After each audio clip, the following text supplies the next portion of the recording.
All right, everybody, welcome back. Rough Draft Podcast, Season 3, Episode 2. I'm Matt Giannatino next to Ken Rotuno and our buddy Andy Prowls in Massachusetts. What's going on, fellas? What's up? What's up? Hello. Andy, how are you? We have a special guest today, buddy of mine, Geoff Magliochetti from the Elite Sports New York, who is a New York Jets beat reporter. Geoff, what's going on? How you been? Matt, thank you for pronouncing the name right. Great to be here. How you guys doing today? Good. I practiced your name probably like 7 times before, and I get it. It's a tricky last name, but it's good. Geoff, actually, funny story. Geoff and I met on Twitter, out of all things, but we are both alumnus of Marist College, so it's a small world how this works. Go Red Foxes. Yeah, that's right. So, Geoff, you've been covering the Jets for how many seasons now? Was it one year, first year this year? Last season was my first season, yes. Okay, awesome. So you have a lot of insight with the team and kind of interacting. What is kind of the state of the franchise for the Jets right now? The state of the franchise is quite interesting. Obviously, this is a team in flux right now. And last season was a bit of a disappointment in that, any season with 4-12 is going to end up being a disappointment. But the thing is about the Jets last season was that they went 5-11. They went 5-11 the year before. But in that 5-11 stretch, which mostly featured Josh McCown at quarterback, there were some times to be had there because 7 of those losses came by single digits. So obviously you need to build on that. By the way, I can hear in the background. That's like, can you guys fix that? What's that? I can hear myself. Oh, you can. It's kind of Turn my headphones. Hold on a second.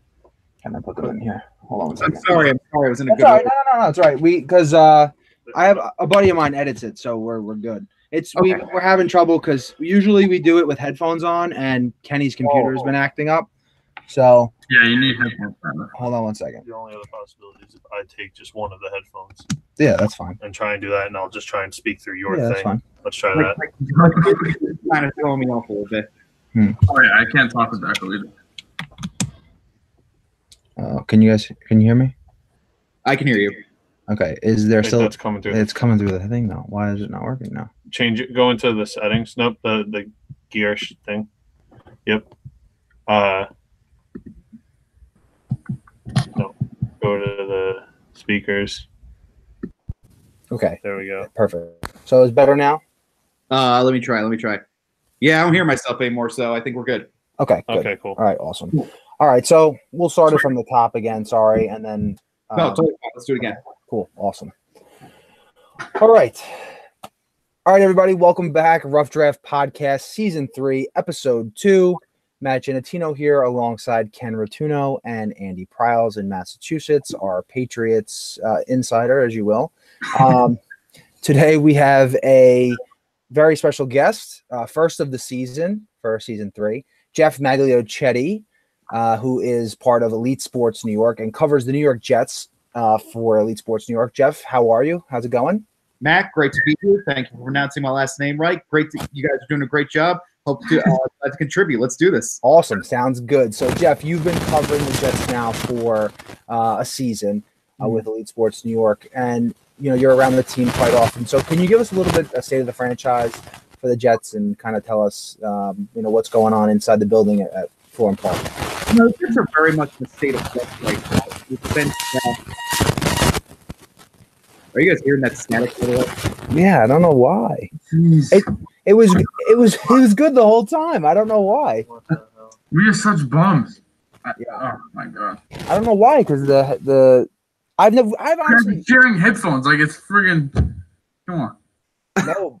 It's my fault. It's your fault. It's not. But we've never had this problem before. Oh my god. Honestly, yeah, we've never. I'm not saying it's you, Geoff. I'm just saying. No, it's definitely No, and it's funny. It's funny because when you talk normal, like with the whole like when you just talk like before we start the show, it's fine, and then you start getting into it, and it gets so weird. It got super bad. It was like the only thing.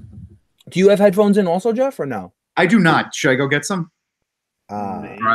Maybe. I don't know. Maybe it could be. I don't know. All right, let me go grab some. All right, sorry. It's all No, right. fine.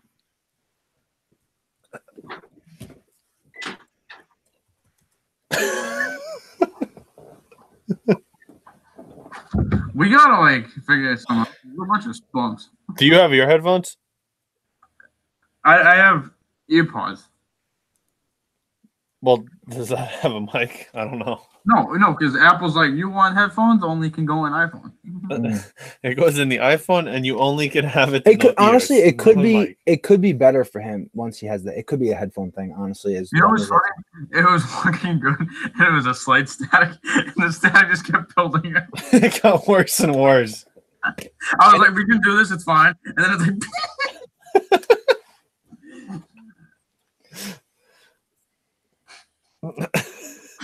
it just got so bad. I got to the point I didn't hear him like at all. Yeah, I Like, know. Fox News would usually cut people off. Like, all right.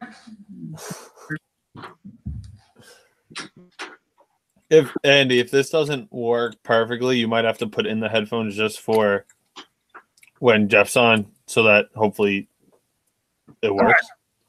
I am back. Let me Okay. put headphones in. Awesome. So how does it sound? All right. Okay. Start talking. How is it? Good.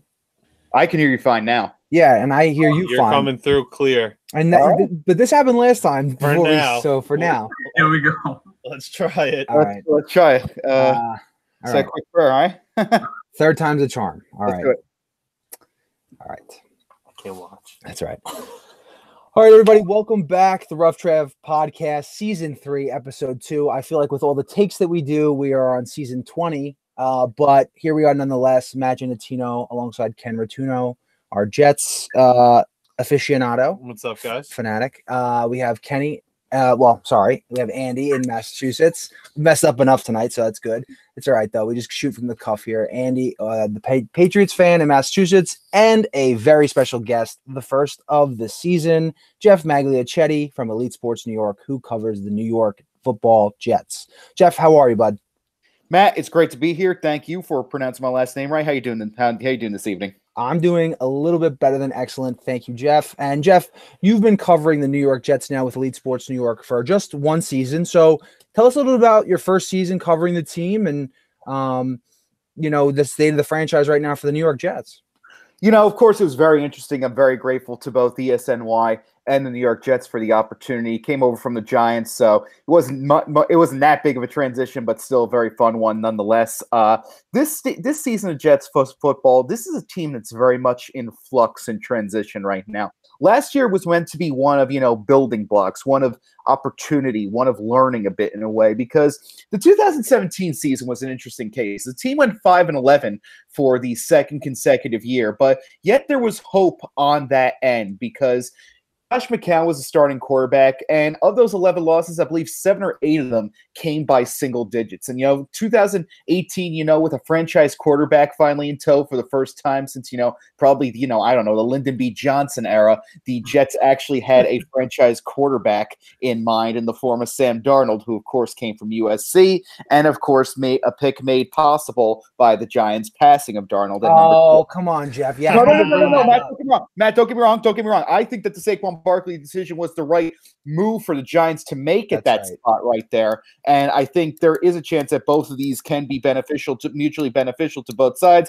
But I assume that is a discussion for another episode, presumably 5 years from now. But I digress. This is a team that, is in transition. But last season, everything that could have went wrong did, because there was a season full of typical Jets embarrassment. That first game against that game against the Buffalo Bills where they got blown out. Everything that went wrong in that game literally did, because they let Matt Barkley have a literal career day in that game. An offensive lineman scored a touchdown in that game as well. A quarterback turned punt specialist got a first down on him. And there were other games. There was that 2-touchdown blown lead in Tennessee. There was the Festivus miracle against the Green Bay Packers, in which Darnold went back and forth with Aaron Rodgers, but the defense blew a big lead. There was the botch signing of Trumaine Johnson and Isaiah Crowell. And the Jets pretty much ended that year 4-12. But over the final 4 games, there was hope on display in the form of Darnold. You know, he missed some time with an injury last season, only adding to the Jets' laundry list of problems. But over those final 4 games, Darnold showed the promise that the Jets and their fans have seen in him since he threw his first pass over at the University of Southern California. So definitely this is going to be a crucial offseason, because the Jets right now, they're literal millionaires as they have over $100 million in cap space to spend this offseason, second only to the Indianapolis Colts. So this is going to be a crucial offseason. The AFC right now is in a bit of a weird position in that there are so many established contenders. And that, of course, you have, I'm sure, you know, you guys are all too familiar with this. New England has that monopoly on the AFC. Don't put too much smoke up Andy's ego here, because we'll have to. I don't know. Maybe the Robert Kraft stuff will shoot it down a little bit, but I'm not going to get into that. Shut him up. Yeah, yeah. How many times have we said that though over the past year? Jeff, you're spot on with that. Absolutely. Over the past decade, as a matter of fact. I mean, every time Brady throws an incomplete pass over in Foxborough, you know, we get 200 tweets that say, "Oh my God, is the Patriots dynasty over?" Every time Gronkowski stubs his toe, it's the same drill. So, of course, the Patriots have that monopoly on the AFC East right now. Over in the North, you know, it's a very interesting division in the fact that the Baltimore Ravens have their quarterback of the future, have moved on from the Joe Flacco era, but the Cleveland Browns might finally be doing something for a change with their season. And, of course, you can't forget the Steelers, their Kardashian-esque problems aside. They made a reference to Kardashians. I'm so disappointed in myself. The South also is very interesting in the fact that they have 4 contenders who have all been in the playoffs over the past 2 years. The Jaguars, of course, still struggling from after their AFC finalist appearance, and you have teams that can very well contend further in the Colts and the Texans with their quarterbacks in tow, and you also have in that division the Titans, who are still looking for some traction as well. And then in the West, you have the top 2 contenders in Kansas City and the Los Angeles Chargers. So definitely, I think the AFC is in a position where the Jets cannot contend immediately. There are too many established contenders in there. But if you can go into next season with some building blocks, get a 7-9, 8-8 mark, I think you can consider that a success. Of course, we're very early in the NFL offseason right now. Technically speaking, hasn't even started yet. You know, we're still in late February. I can't believe you could still say the Super Bowl was actually this month, although it was a forgettable game indeed. But you know what? But you know what? This team right now, anything can change in this NFL offseason, especially with this draft process. I mean, going into Combine Week, did we know that, you know, Laramie Tunsil was going to show up on draft day with ridiculous tweets on his feed on draft night? No, we didn't. So I definitely think this is going to be an interesting offseason for Jets. And right now, if you can go into the regular season and get yourself a 7-9, 8-8 record, I think you'd be satisfied. To do that, though, they're going to make some changes, which I assume we'll talk further about right now. Yeah, I think that's absolutely right. Jeff, you segued yourself. So that's fantastic. You know, basically, you know, you brought up a lot of points that, you know, going back to the Jets, it all kind of comes down to Sam Darnold. It seems like Sam Darnold is a guy that they finally hit on, you know, in the draft process after years and years of, you know, missing quarterbacks and kind of never really finding their guy. But Darnold seems to be that guy. You know, there needs to be some pieces around him, though, in order to get to that 7-9, 8-8 record and to contend with teams like the Chiefs and, you know, the Texans and the Colts, the teams that you mentioned, and of course the reigning champion New England Patriots in their division. But now with Adam Gase, who, you know, seems to be that quarterback whisperer, as you say, what are some things you think that they're going to focus on the offensive side of the ball? Some targets maybe in the draft or in, you know, free agency. I think one of the most crucial aspects for the Jets moving forward, they need blocking help. And, you know, offensive line isn't exactly, you know, the flashiest position in all of football. They're guys who rarely, if ever, show up in the box score. In fact, the only time they do is when they're, you know, scoring touchdowns, you know, on a tackle-eligible play, as the Jets found out the hard way last season, or also, you know, they recover a fumble in the end zone of some sort. So that's something the Jets really have to do moving forward. I took a look over championship weekend, you know, during the conference championship games, and I took a look at, you know, it was the 10th anniversary or 9th or 10th year anniversary of the Jets having last appeared in the AFC title game. Not the 10th anniversary, it hasn't been that long, but it still has been a pretty long time, to the point the Jets now own, I believe, the 3rd longest playoff drought in football, behind only the Buccaneers and Browns, I believe. So I definitely think I took a look at what the Jets were able to do, how they were able to inexplicably, you could say at this point, get to the conference title game 2 years in a row. And one of the biggest things that stood out to me in that in that, yes, they had Mark Sanchez at quarterback. And don't get me wrong, Sanchez did rise up to the occasion in those games. I'm sure you guys know from the New England standpoint how he showed up in Gillette that one time and basically, was the one guy who mastered Gillette in January. So there's definitely a case to be made that he did a good job in that regard. But what made Sanchez, mistakes, made his inexperience, made any potential shortcomings easier to bear was the Jets built a solid blocking wall in front of him. Guys like Nick Mangold, guys like DeBrickashaw Ferguson, who, in my opinion, could go down as one of the most underrated Jets to ever play the game. Because Ferguson was an interesting case because for a majority of his career, he went down as, quote, the guy the Jets took instead of Matt Leinart at quarterback. So that's a guy who instead went on to have one of the best careers you could have as a Jets blocker, missed one snap over a 10-year career. So that's very interesting to me. And what the Jets also did in that aspect, they also relied on some help from incoming sources, guys like Alan Faneca, guys like Damian Woody. So what you need to do right now, if you want to make sure that Darnold is your signal caller for the foreseeable future, you need to get some blocking help right now. So I definitely think the Jets have to focus on that right now. Like I said, not the flashiest position at all, not the type of guy, not the type of position that you would assume they focus on with a $100 million budget. But that's definitely something you need to do. And this offseason, they've gotten off to a good start in that regard by hiring Frank Pollock to be their offensive coordinator. Pollock spent the past couple of years, and not offensive coordinator, their offensive line coach, but he spent the past couple of years in Cincinnati, but is perhaps best known for assembling the Dallas Cowboys offensive line. And until recent times, when you had to talk about, the epitome of blocking help, everyone would always mention the Dallas Cowboys, the Dallas Cowboys, the Dallas Cowboys. And they made sure Ezekiel Elliott got off to a strong start in his career. They made sure that Dak Prescott got off to a strong start in his career. So I definitely think this is something you need to do. The Jets are in a position over the past couple of years when they had Todd Bowles as the coach. The Jets tried to do things by hiring a defensive mind as their head coach in Todd Bowles. Mm-hmm. And I wrote this offseason that if they were still in that regard, Chris Richard would have been the best choice for him because Chris Richard was the type of guy, one of the few reminders that defense can still win championships in today's league. Super Bowl 53 was another stark reminder of that. But right now, the Jets are not in a position where they can afford to take risk. They have to go with the status quo right now. Adam Gase could be that guy. We'll see moving forward, but they need to put a focus on offense. So in that regard, they must focus on the offensive line and they must focus on receiving help as well, help Darnold gain a little chemistry. They got off to a good start in that, by the way, by giving Quincy Enunwa an extension prior to the offseason beginning. Absolutely, yeah. So we're talking with Geoff Magliochetti. You can find Geoff's stuff on Twitter at Geoff, Geoff, Mags, Mags, 5490.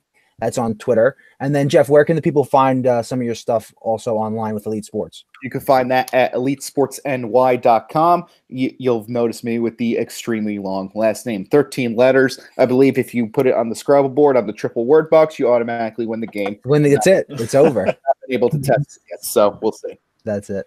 Yeah, so, hey, Geoff, Ken here, actually the Jets fan of the group. So you mentioned, obviously, the big pieces, receiving, offensive line, that you think they should go after, obviously, with such a large budget going into the offseason. However, with the number 3 pick, there are a lot of defensive difference makers on the board. So do you see them going after a defensive player, maybe a pass rusher of some sorts in that position, or maybe trading back and really focusing on offense in some of those positions that you mentioned? The trade back option is very interesting because there are plenty of defensive guys up front that the Jets could be selecting right now. Two names that are currently standing out right now for them are Josh Allen out of Kentucky and Quinnen Williams out of Alabama. But I think something interesting that the Jets could do is trade up at this point. Now, you never really want to, make trades with a quote-unquote rival. But at this point, is the Jets-Giants deal a true rivalry at this point? How much of a rival can you be when you see each other every 4 years, including this one, by the way? So forward to. So I definitely think that the Jets we are going to at least shop that pick around because last year, that's exactly how they got Sam Darnold. They traded up with the Indianapolis Colts, and they ended up in the 3rd slot, and they picked Darnold 3rd overall. And one of the best things that could have happened to the Jets if are indeed seeking a trade was the decision of Kyler Murray. Now, Murray, of course, we all know it was, courted by two leagues, as a matter of fact, both Major League Baseball and the National Football League, with the NFL winning out by a narrow margin. So I definitely think that his decision helped the Jets in the fact that teams are going to want to trade up to select a potential once-in-a-lifetime quarterback prospect like this. So I definitely think that helps them. And the Giants should be interested right now because the Giants, they've gone far too long without addressing their post-Eli Manning options. I'm not saying last year was the year to do that, by the way, because, it was interesting in the fact that last year's quarterback class was very interesting in the fact that for every positive thing you could say about them, a red flag rose up. And it was one of the more polarizing classes I've ever seen. So it wasn't really a type of class, especially with Saquon Barkley, that you wanted to base the future of your franchise off of. So, excuse me. And I definitely think that, a trade can work out to both sides, to mutually benefit both sides. The Jets also need, keep in mind, they need to get back into the second round because you need as many assets as possible when you're building up to this. When you know that your ceiling is probably at the 7-9, 8-8, 9-7 mark, you need to build your assets. So if you can trade back into the second round, you take that deal. But in terms of your question, I definitely think that they're going to look at every available opportunity. They're going to look at every pro day. They're going to be busy at the combine this week. So right now, I think they're leaning more towards defense, but who knows if they're even going to keep the third pick at this point. We sure will know in just under 2 months from now.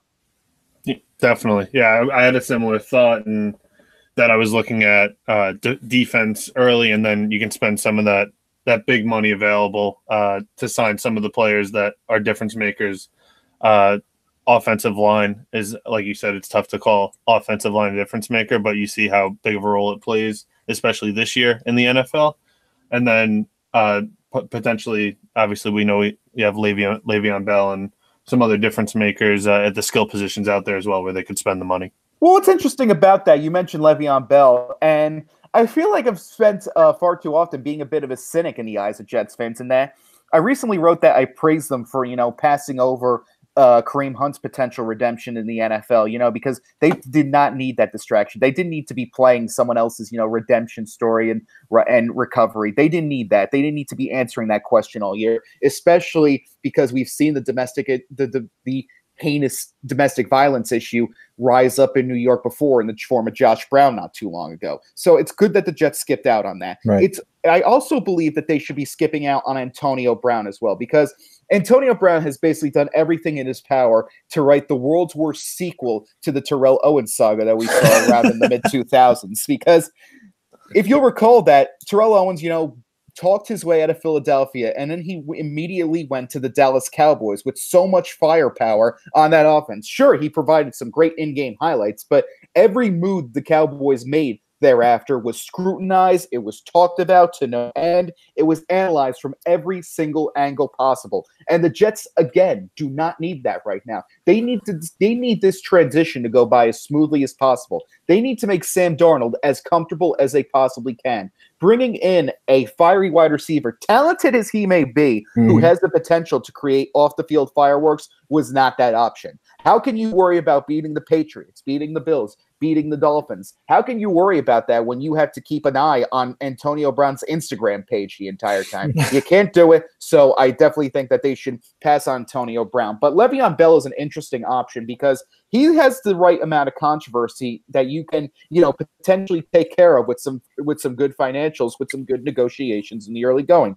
The only thing that I think would steer the Jets away from Le'Veon Bell, because let's face it, he would be a good way to take some of the load off Darnold. He could transfer some of the load, and not every game is dependent on Darnold throwing for 300, 350 yards a game, a situation the Jets tried to put Darnold in far too many times last season. So it's almost impossible to find an NFL superstar these days without any form of baggage to him. Such a feat is comparable to almost a 4-minute mile these days. But in terms of Le'Veon Bell, he has the right amount of manageable controversy that you can get away. Having said that, the price tag might be a bit of a scary option to it, because Le'Veon Bell recently reported that he wants $50 million over his first 2 seasons. Wouldn't we all? Wouldn't we all? Yes, I'll take that. Those Marist student loans, Geoff, you know how that is. Oh, but worth every penny. That's penny. right. That's that right. Marist college stuff. But if they can get around those financial opportunities, you can't dedicate a quarter of your offseason budget to a single guy, no matter how talented he may be, because that's the type of move you make. The only way you can do that is when you're, quote, one move away from the Super Bowl. And the Jets, I hate to inform you, are not one move away from the Super Bowl. They have too many holes on this team right now, and they definitely have other needs to address. A good alternate option in terms of the run game would be Tevin Coleman, who has been biding his time with the Atlanta Falcons at this point. So that's a more affordable, strong option that you should likewise keep in mind heading into this offseason, at least on the free agency front. Okay. Definitely. All right. Awesome. Yeah. So, Geoff, last question for us. And we'll let you run. If you had to predict right now a signing on the offensive and defensive side of the ball, and then a draft pick with the third overall pick. So, who would you bold prediction? Jeff Magliochetti. You're on the spot in the hot seat. Go ahead. All right. So in terms of the offensive guy, right now, I say the Jets would be better off. Like I said before, Tevin Coleman. He's been biding his time a little bit in Atlanta, been a bit of a third down back type of thing, a spell option back there. He's aching for an opportunity to come out and really, show what he can do. The Jets are in a position right now. They're in an NFL where the running back is slowly starting to, take some importance all over again in this league. Not to bring up the Cowboys again, but they were an option in where, remember when Ezekiel Elliott finally had to serve that 6-game suspension in 2017? Their offense somewhat plummeted when he missed those games, when they had to depend on others in that offense. And of course, who knows, that situation might be alleviated by Amari Cooper, who they brought in. But then again, they missed the playoffs entirely in 2017, and many fans and analysts pointed the finger at Ezekiel Elliott's departure. Another guy who has made a huge difference is Todd Gurley. And people said that Todd Gurley's impact was somewhat lessened by the fact that C.J. Anderson came in and did a pretty good job on his own late in the season for the Rams. But when he struggled during the 2017 season, again, to bring that up again, had like 3.2 yards per carry. The Rams struggled as well, or 2016 season, excuse me. The Rams struggled as well, and it eventually led to some big firings and a massive overhaul of the organization. When he went back to form, the Rams rose as well, and now they're the NFC champions, falling one score short of the Super Bowl. One final score short of the Super Bowl. But that's a guy I think the Jets should keep an eye on, is Tevin Coleman. He's been biding his time back there behind Devontae Freeman in Atlanta. So I definitely think that he's ready to show his stuff and could definitely be an affordable, explosive option for the Jets run game. Say what you will about Elijah McGuire. I think he's a very talented athlete, don't get me wrong. And he displayed his fair flashes of brilliance last season, but he's not the type of guy you build around in a starting offense. So I think he's more better off as a spell option. And Isaiah Crowell, save for that record-breaking day he had at MetLife last season, things did not really work out the way they intended to for him, and I feel he may be released soon. As a matter of fact, open up even more cap space for his squad. So there's an option I think the Jets should keep their eye on. Now, in terms of defensive free agents, everyone and their mother has been begging the Jets, bring back, DeMarcus Lawrence. Not bring back, but keep an eye on him anyway. The Cowboys right now are in the midst of negotiations with him, and they believe that a deal will get done because Lawrence has made it clear he doesn't want to take a franchise tag again. I don't think a deal is going to get done with the Jets. Lawrence is going to head back to Dallas, but the Jets definitely need to size up their rush options as well on the defensive side of the ball, because you are in a AFC East right now, and AFC East, excuse me, where you're dealing with, of course, Tom Brady at quarterback, and you'll probably be dealing with him forever. Who knows at this point? But you're also going to be dealing with Josh Allen at least twice a year, the multi-talented rookie quarterback down in Buffalo right now. So you need to find a way to stifle him. So you got to get some rushing options going. One option that I think they should definitely keep an eye on is Dante Fowler, who of course started to rewrite the narrative on his career with the LA Rams last season. So he's a name I think you should keep an eye on. Another name, and this comes from their own plethora of free agents, because remember, like Spider-Man's Uncle Ben once said, with great power comes great responsibility. And the Jets have this great responsibility in the fact that they have only, in NFL roster terms, only a handful of players under contract next season, as they have 36 names up for free agency right now. And one of those names that I think that should keep an eye on is Mike Pennell, who I believe they said they are going to start negotiating with, or at least having contract conversations with, as they descend upon Indianapolis for the draft this week, for the draft combine, excuse me. So that's a name I think they should keep an eye on. And at this moment, I think the Jets are going to lean towards defense for their draft pick, because a lot can change between, February and April right now. And it's definitely something that the Jets should do. They should obviously do their homework. Why are they employed otherwise? So right now, I definitely think the Jets should look for some edge help right now, depending on who rises, who falls, who makes a name for themselves during the draft process, who has a good pro day, who has a good workout. But right now, I think the ideal option for them would be Josh Allen out of Kentucky. He had a strong season, basically helped put Wildcats football on the map down there, did a great job with it. So I definitely think he's going to be a name to watch moving forward. The Jets need some exterior help. They need to find a way to make guys like Josh Allen they need to find ways to make Josh Allen nervous in the backfield, especially if you're going to be seeing him for the next decade and a half. So definitely look at Josh Allen right now. But of course, if we're having this conversation a month later or even 2 weeks later, my opinion could be completely changed in terms of the draft. All right, Geoff Magliochetti. There we have it. The New York Jets insider, the one and only from Elite Sports New York. Once again, you could follow Geoff at Geoff Mags, GeoffMags, 5490 on Twitter.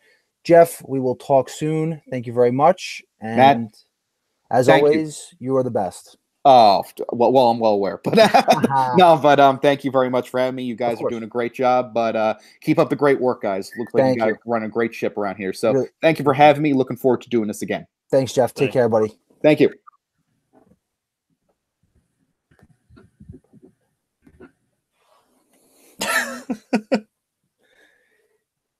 Yowzers.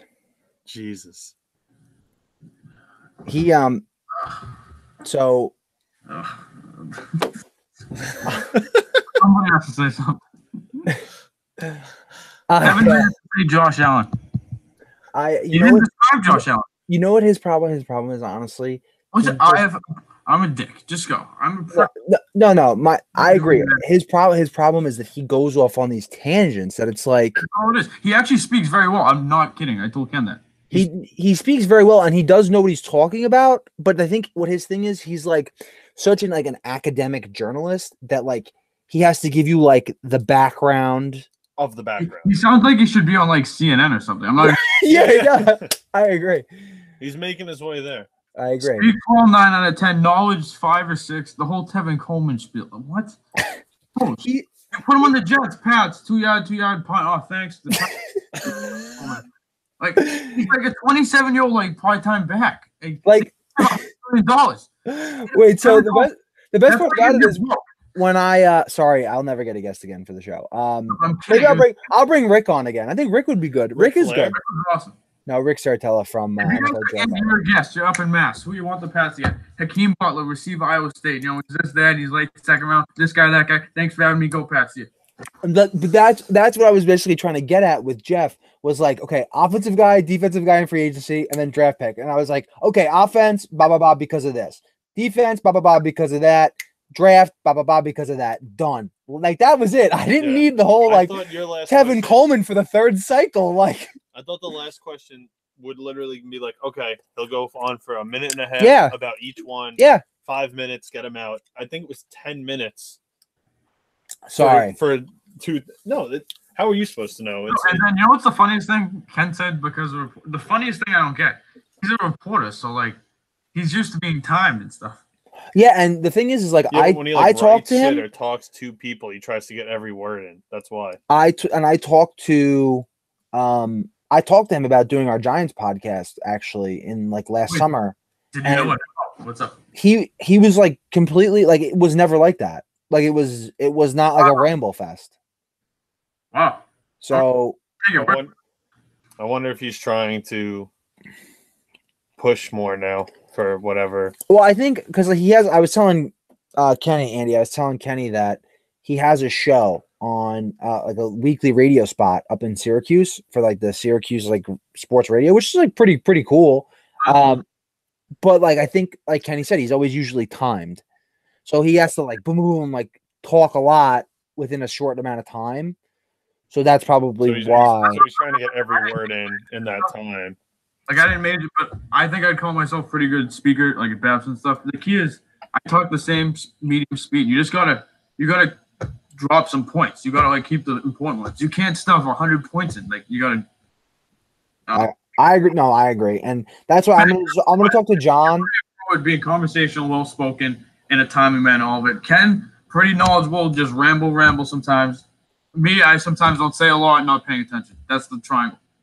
So I'll have John kind of just look at the interview. I'm sure John will hear this because we'll put it in, but it's going to be another long ass pod.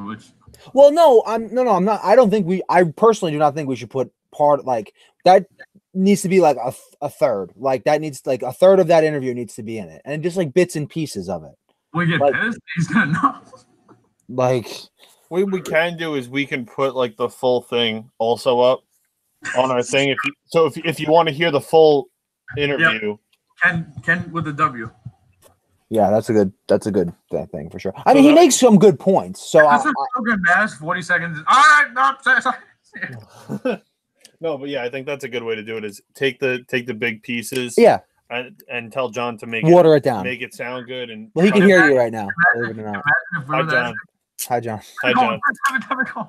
As you're editing this, so okay, all right. So let's get into. I'm ready now. I'm fucking fired up. Yeah, now this is going to be a lot of Andy talk. I'm never going to get a word. I'm too tired. All right. Let's try to keep it maybe to a half hour. Let's just bang it out. Receiver, I love it, dude, but enough. Pro con, player comp. Dude, I'm making it quick. I got shit I got to do, and which is make sure this podcast goes quick. Okay, I was me too. Sorry, you don't have to be a douche. No. All right, here we go. Let's go. 3, 2, 1. All right, everybody. That was Geoff Magliochetti once again with Elite Sports New York. We thank Geoff for coming on. He gave us some great insight into what the New York Jets are doing this offseason. Me and Andy are SOL because we didn't get any of our beat reporters on, but lucky for Kenny, we have a Jets insider. But maybe we'll get Giants and Pats soon. We'll work on it. And maybe some other people in the draft world talking about this year's draft. So with that said, fellas, we're going to talk about the wide receiver position. Very deep class, in my opinion. Very talented.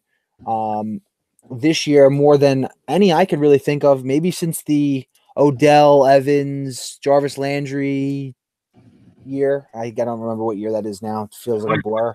14, right? Yeah. So that draft was obviously very good at the receiver position. But, we'll get into it. We'll do our top fives, or we could just talk however you guys want. Andy, I'll kick it off to you. Considering you were so talkative during the interview, I figured now is a good time to let you do most of your talking. Sounds good. And I think this week we should. All right, that was it. Good job, Andy. So no, I'm kidding. Go ahead. I'm ripping the mic out. I'm done. So he's still mad about the craft stuff. He's really mad about it go. Yeah, Mr. Rub and Tug. How are you? Our owner believes in equality. Okay, that was just awful. Edit that out. Now I look like a sexist motherfucker. No, that's staying. That's staying. We'll keep moving on. Come on. All right, Crafters wanted some fun. Good for him. The girl got a big tip. I just stopped talking, Andy. Yeah, you're digging yourself into the hole for our female list. Yeah, so my fifth receiver, honestly, wait, I'll be honest. We're going 5-1 or 1-5? 5-1. 5-1. Just so right. The suspense builds. I know you didn't really take that back, in your classes at school, Ken, but that's how you do it. Build suspense. I didn't learn suspense. I'm sorry. Okay, so pick number 5. No. All right. Man, this is like Andy's first episode ever. This is funny. This is like the bloopers that need to be in the show. So, yeah, my fifth receiver is honestly one of the most unique receivers I've personally looked into. Hakeem Butler, Iowa State. Where to start, honestly? First off, you don't have many, if any, 6'6" wide receivers in the NFL. It's basically a video game character out there. Just spectacular catches left and right, contested balls. If he's one-on-one, it looks like he's playing he's just 5-star recruit against some high school bum school. It's very bizarre to watch, honestly, because his highlight reel is amazing. But obviously, your question is separation skills, his route running. He just looks like a raw freak out there. And the reason he's at 5 is just because it's really tough to pinpoint a comparison for him. He's flawed. His game's raw. I don't think he could start right away, maybe be a third receiver. But if I had to compare him to anyone, if you think back to Sidney Rice back in the day with the Vikings and the Seahawks, just a big physical jump ball type receiver, big play guy, maybe even Malcolm Floyd back in the day with the Chargers. Just he's very interesting, and honestly, I need the combine more. If he blows up the combine, I could see him moving up very high on this list. But that's my 5th receiver. Yeah, I think the biggest thing, the biggest trend with a lot of these receivers, and we're going to obviously go over it, but just big guys. A lot of these guys are just big guys, red zone guys, and that's definitely interesting. So, Ken, I'll kick it off to you.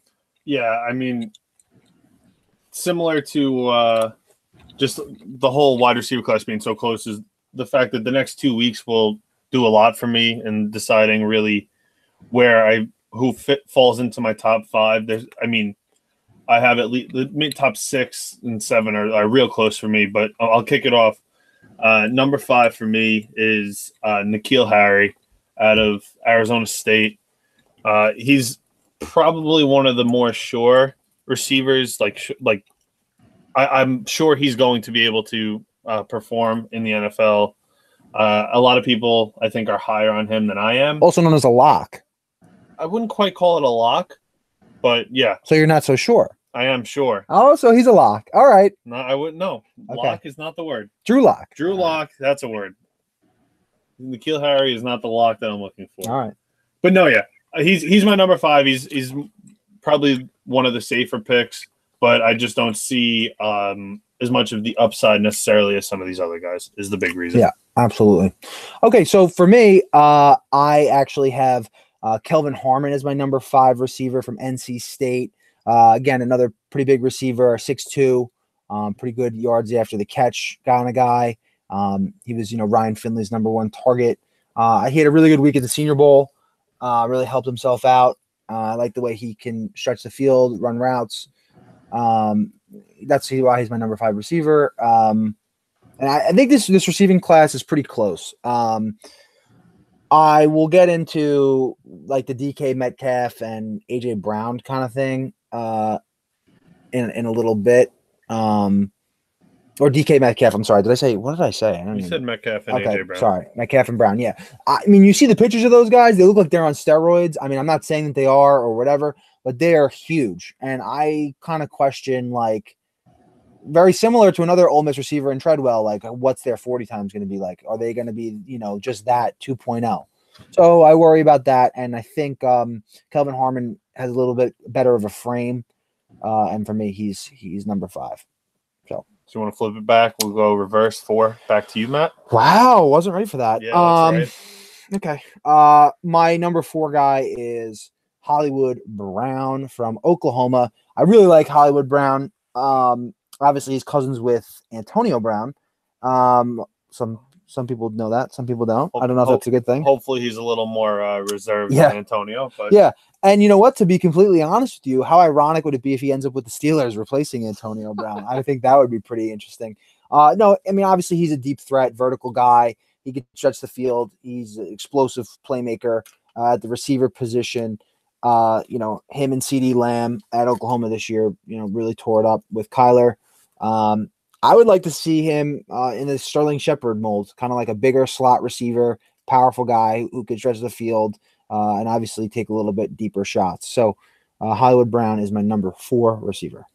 So I'll follow that up with my number 4 receivers, also Hollywood Brown. Wow. Out of Oklahoma. A lot of the similar points that Matt just made. For me, it stems from just the offense that he played in being so wide open. I think at least now it starts to translate better to today's NFL than it has in the past. And I think that his frame and mainly his speed is going to what make a difference at the next level for him. Yeah. Andy? So, yeah, my 4th receiver, touched on earlier by Ken, N'Keal Harry. The biggest thing that sticks out for me is I think he's a known commodity. Great yards after the catch, good in space, versatile, can catch the contested ball. You just wonder about his explosion, separation concerns. I think for somewhere like Indy, where you got T.Y. Hilton and Ebron, if you could plug him in there, probably start right away, be a good number 2 receiver in the NFL. Compare him to maybe Alshon Jeffrey, maybe a peak of Demaryius Thomas, but the intermediate, high-end number 2 receiver, I'm just not sold he can be a 1. Yeah, I agree with that. And to be honest with you, I think with N'Keal Harry, he's going to be – I think he is going to be drafted by a team and asked to be that number 1 guy. Yeah. And I think that's just the kind of what, like you said, he's that known commodity and that kind of guy. So flip it back for number 3. Yeah. Yep. So, yeah, Hollywood Brown, number 3. We touched on this before.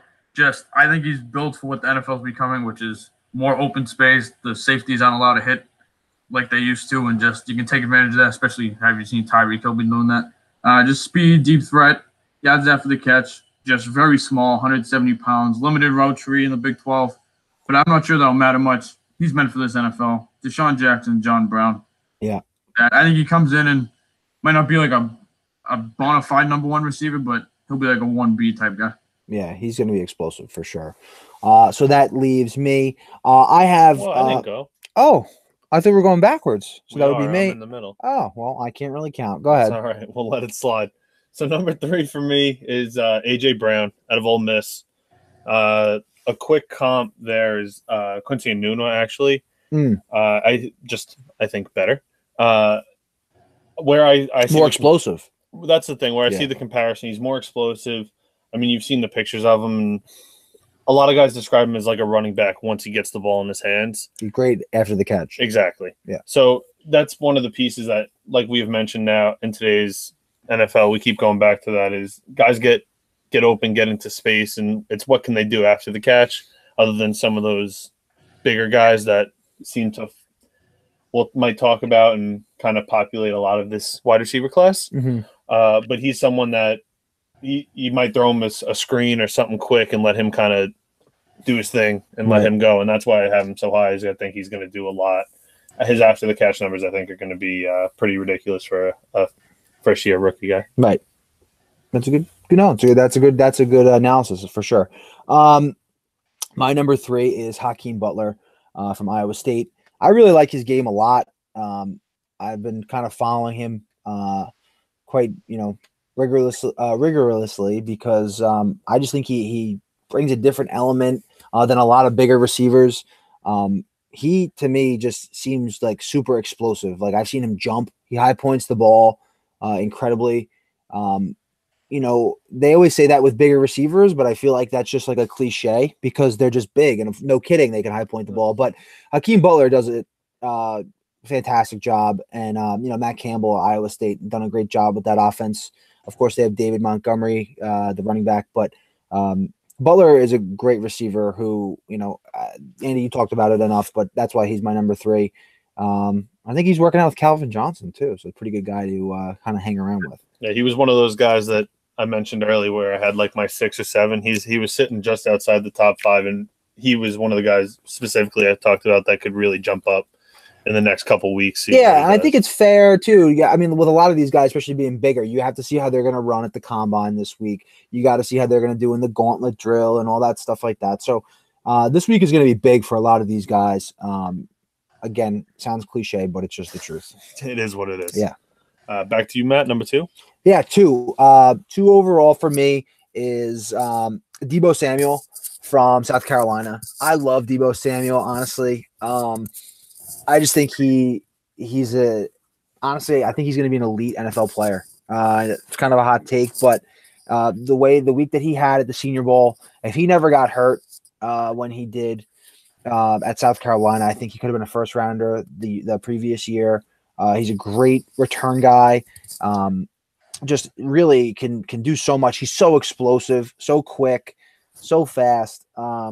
His Senior Bowl week and hype was, I think, second to what we had with Braxton Miller previously, because Braxton Miller, I don't know if you guys remember, had a hell of a Senior Bowl week and really made a name for himself at the receiver position, transferring to quarterback. But Deebo Samuel really just destroyed the whole week and kind of confirmed what he was the years prior after playing in a horrendous South Carolina team. So I think very similar to last week when we talked about Jared Stidham playing with a really bad Auburn team. Same thing with Deebo Samuel. And really all he could do was return. So Deebo Samuel for me is I think he's actually my favorite receiver.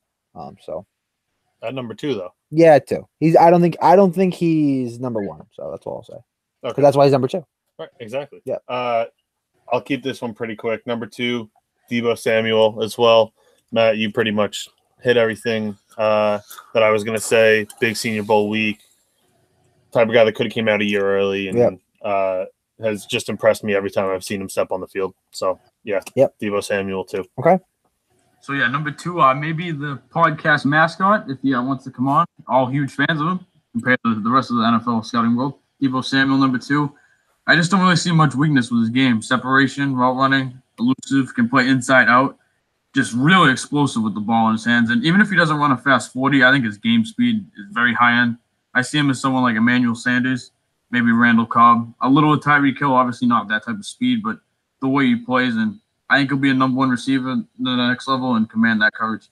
Yeah, absolutely. I think I'm excited to watch him play, to be honest with you. So we'll see. Yep. Andy, start us off with number 1. So, yeah, I definitely think I'll get into this a bit. I think this player has earned the number 1 spot heading the combine. Just even if you don't think he's the best receiver currently, it's that type of NBA thing where you can tell this guy deserves the high ranking just from the upside alone. DK Metcalf out of Ole Miss. What's there to really say? People see the photos on the internet. He's bred differently. He looks like an absolute Greek god. He has that Josh Gordon look on the field. His game speed is elite at 230 pounds. It's just incredible. Separates well. Contested balls, obviously the receiving part of the game, such as like separation, route running, all that needs a bit of work. Lack of production too, and injury concerns. He's your classic high risk, high reward player that deserves the number 1 ranking. And if you're a team that needs the number 1 receiver, you got to take the gamble over some of the proven commodities like N'Keal Harry. I would go Metcalf, and for comparisons, he could be anywhere from the Patriots' Josh Gordon to the Browns version, Kenny Britt, Hakeem Nicks. Just a big number 1 receiver with the speed to go with it. Yeah, I mean, I feel like we're all going to be on the same page here. Number 1, DK Metcalf. Like Andy said, it's all about the projection. And this guy, like, people always like to talk about getting the hands in the ball of your playmakers and your difference makers. And this DK Metcalf can be, like, that's what everyone's hoping is. He's going to be that difference maker where he goes up and no matter where he is, he's going to find – he's literally just the number 1 receiver, like Andy mentioned. Greek out of a body that I was actually thinking of, and when you mentioned it, I actually laughed a little bit to myself because it was one of the points I wanted to hit. Everyone's seen the pictures. Everyone has taken a second look because they're just kind of amazed at what they're actually looking at. Wow. So yeah, defensive end. Yeah, defensive end. Yeah. But he's good. Yeah. So, I mean, we're all excited to see how he tests at the combine and 100%. Move forward and just see how he plays in the NFL because we all know he's going to be one of those big picks this year. Yep. That's actually a big reason why he is not my number 1 receiver. I have N'Keal Harry as my number 1 receiver over DK Metcalf. And the reason is DK Metcalf is obviously coming off injury this year. I think he had a neck issue. Yeah. And, I think that the fact that, there's no question about it. He's going to be a good NFL player. My biggest concern is his size. Like, it's an obvious concern. Like, there's no way that he's that big. And like that has to be photoshopped. And if it isn't like that, how do you play receiver at that size? You can't. And what's going to happen to him, what I fear, is that he's going to run into the same issue as Laquan Treadwell. Just the same school. I know it's a similar comparison. Come on, man. But this week is going to be DK Metcalf's week, where he's either going to make himself or break himself because of how he runs at the combine, and that happens all the time. We made John Ross a first rounder because he has his own island now, thanks to Adidas, and is about to get traded. Okay, John Ross stinks. So that's know what I mean? He's getting traded. Yeah, well, that's also what I'm saying. Like, we made him a first round receiver for what? Because he ran a 4.3. You know what I mean? It's so I think that I have N'Keal Harry as my number 1. I think he obviously, Andy, you said it. He does struggle with press and a physical, but I think he does so much with the ball. You get him on some screens and get him out in space. I think you'll find a spot for him. I think he will be the first receiver taken. So I'm going to take this one slightly personal, and I'm going to ask you. So you have Metcalf outside your top 5? Yeah, I do. I like the other guys a little bit better. I love it. Like in the podcast history, I'm a fan. Yeah, so I think and again, the only reason with Metcalf is I do fear that whole thing with his everyone's gonna hype his size, and that's great, and I know he had a good career at Ole Miss, but I personally I'd rather have Brown. I'd rather have AJ Brown than DK Metcalf. It's safer. It's all about safety versus upside. Yeah, and so I understand the upside thing, but again, Kenny and I made the joke about the lock thing before, and I'd rather have the guy who isn't coming off injury, who looks like he's 275 pounds playing receiver. But I really hope he's not a Raven or something where he just doesn't. But that's what he's going to do. That's exactly what's going to happen. He's going to be a Raven, Brashad Perriman. And I'm just going to facepalm at the draft. Make Colt. Well, as a Patriots fan, don't make him a Colt, but make him a Colt or a Brown from an NFL fan perspective, and I think he can shine. But he's going to go to a team with quarterback issues. Yeah, so we'll see. Because they're going to try and hope that it's instead of building something else around him, they're going to try and put a really great receiver with a not so great quarterback. And you know what's going to happen? Builds the quarterback up. You know what's going to happen just because I said my take on DK Metcalf now? He's going to go to the Hall of Famer? He's going to go to the Giants. Oh. No, he's going to go to the Giants. And my prediction is going to be true. And he's going to slide to the second round because he ran a 5.2 40. If you want to trade back and get him, sure, go ahead. Anyway, so that's top 5. Sleepers, anyone? Some sleepers. I'll start us off. Just because my sleepers are more so a position than specific sleepers. Mm-hmm. Just like that slot, small receiver slot type guy. I mean, obviously we all know Hunter Renfrow from his 18 years over at Clemson. Yeah. And Grayson Allen at Duke, they were like, oh, what was that? He's going to be next to Edelman and Josh Gordon. It's going to be a fantastic time. That's the only team that I don't want him to go to. So we'll replay this in 2 months. That's good. Yeah, I mean, that's fine. Hopefully it's anywhere else. We'll see. But falling into that same type of field is the Greg Dortch from Wake Forest, Penny Hart from Georgia State, some other guys. I mean, these guys are about the same size as Kyler Murray, maybe a little bigger, but they're out playing wide receiver and not being a franchise quarterback. But I do like them. That general slot position in a wide receiver class with a lot of big receivers. I think that we mentioned today's NFL a lot, but in today's NFL, that slot receiver becomes so important, as we saw with a Cooper Kupp. Yep. When he went down, that Rams offense wasn't the same. Yeah. So those are my so-called sleepers. Sure. Andy, you want me to go? Yeah, you go. Okay. So a couple guys I like at the obviously, Kenny, you mentioned Renfrow, and I like Andy Isabella also in that slot position. Yep. Kind of reminds me of the kid Braxton Berrios a couple years ago. Last year? Was it last year? That was last year. So Braxton Berrios from Miami. I like Lil Jordan. He went? Yeah, he went to the New England Patriots. There we go. I like Lil Jordan Humphrey, not just because of his name. But I do like his name. I do like his name. I do like the name. I like a lot of these guys. I like J.J. Arcega-Whiteside. His name or as a player? Or both? Also his name. Okay. These guys' names are just – I don't actually like any of these guys as football players. I just like their names. But no, Arcega-Whiteside, especially as a Giants fan, I think he'd be a nice little third receiver for the Giants, especially in the red zone.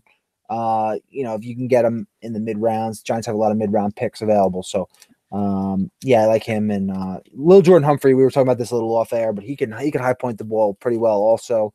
He can get up, and just like Robert Kraft. Sorry, I'm just going to keep bringing that up. Anyway, but he'll get paid. Yeah, that's right. He won't be paying. He won't be paying. Yeah, right. So go ahead, Andy. Go ahead. So yeah, there's a couple sleepers. One guy I like a lot and probably won't be a sleeper in a few days is Emmanuel Hall out of Missouri. Yeah, I think he's a height and speed guy, and one thing you notice with him is when he was in the lineup, lock stats were very, very good, and when he was out, they were terrible. So I take that as a sign that Hall is definitely a difference maker, someone who could be a second rounder after the combine. And another guy, Antoine Wesley, Texas Tech, just a bigger receiver. Tough to get a read on him, and it's such a deep class, and because not a lot of defense being played there, and he's so big. But I definitely want to see how he tests the combine, and somebody who could be a number 2 receiver at the next level. Yeah, definitely. Touching on that, I know we've spoken about it, Andy, myself, that he having only really 1 year of being that guy. On that, obviously they had a couple. I mean, between Cantrell, who is the lesser known of the he's a bigger receiver of the duo with Kiki Kuti. Dylan Cantrell, right? Dylan Cantrell, yeah. Right. I think he went Chargers, but he was like a third receiver, and then finally got his time this year. And you know what? Tech puts out good receivers. You know, Tech puts out some pretty good receivers over the years. A lot of big play guys, Jakeem Grant. Yep. Yeah, and he's learning that last year when I gave him Kiki Kuti as one of my sleepers, guys I like, that wide receiver from Texas Tech. He was like, all right, maybe I should jump on board and just go with Wesley this year. But exactly, I mean, and I'm a trendsetter. I'm a leader, and it is. I mean, hey, not everyone can be me. It's okay. Elite podcaster. Far from it. So that's our receivers. Just kidding. No. I mean, it is, but one of the things just to touch on. Yeah, no, go ahead. Yeah, go ahead. All right. It's just the fact that, like, as you can see, we all had plenty of different sleepers, and really, when you pull out that list of guys that we think are going to be drafted and potentially can make a difference and play in the NFL, the list goes on and on. This year, we touched about how deep of a class. I think it's the best quality next to the defensive line in this draft. I would say, actually, to be honest with you, as deep as it is. What's that? Fantastic quality, honestly. I think it's probably the deepest class I've ever scouted. It has been a lot of years, but it's the most impressive to me. For sure. And the only thing, and by the only thing, I mean, like, the only thing that it's missing is there. I mean, we all disagreed on, not all disagreed, but we disagreed collectively on who number one is. There isn't that lock as we joked about earlier. There isn't that guy. What was that? See you next week for that lock. Yeah. No, yeah. I mean, Matt will change and be like, wow, this guy's a stud and he should be on everybody's first overall pick. But I hope he does change my mind. I hope he does. No. But yeah, as of right now, there isn't that guy, because even though, I mean, Metcalf obviously has his issues. So there's definitely can be arguments made otherwise, like you said. So there isn't that guy. But that's like the only thing missing from this draft. Right. But also what makes it a really cool draft class at the same time. Yeah, and I think it's definitely we're going to find out a lot more, this week, like we talked about with the combine. And, we talk about this year's wide receiver class. Wait till next year's wide receiver class. That's going to be bananas. You got the guys from Michigan, CeeDee Lamb from Oklahoma. I feel like there's Bama. Yeah, Jerry Jeudy. Yep. And the other guy too. And you know what? I'm sorry. We just brought up Bama. One last guy I want to bring up is Calvin Ridley's brother, Riley Ridley. I think he could be another good sleeper in this draft as far as outside the top 5. So, I mean, he's obviously going to get taken probably within rounds, 2 and 3. But I still like him. So. No, yeah, definitely, I agree. And we put him on the big stage, not this past year, but the year before, and I mean, he performed well and possibly outperformed his brother. Yeah. So definitely a guy to keep an eye on. I agree. Okay. Andy, any closing thoughts? Nothing really. Just looking forward to the combine. Definitely where the stocks start to rise and fall, and definitely want to get a look at those edge rushers, see how they perform, because the combine's obviously very big for them. 3-cone, explosiveness off the edge. See how that goes. Yeah. And I'll continue my theme throughout probably every one of these podcasts. And one of the things I'm looking forward to with the combine is not performance, but Kyler Murray. How does he measure up? What does he actually come in at? And that's going to be a big piece for me. And huge. Obviously, there's a lot of pieces to keep an eye on and that I want to see, but that probably is the most influential. That really is. That's going to be really big. And people, so many guys have been trying to get measurables on Kyler Murray for a long time, and they haven't got. And they are. That's exactly what it is. It's all hypotheticals. So we'll see. That's going to be big this week. So for Kenny and Andy, I'm Matt, and we will see you guys on episode 3.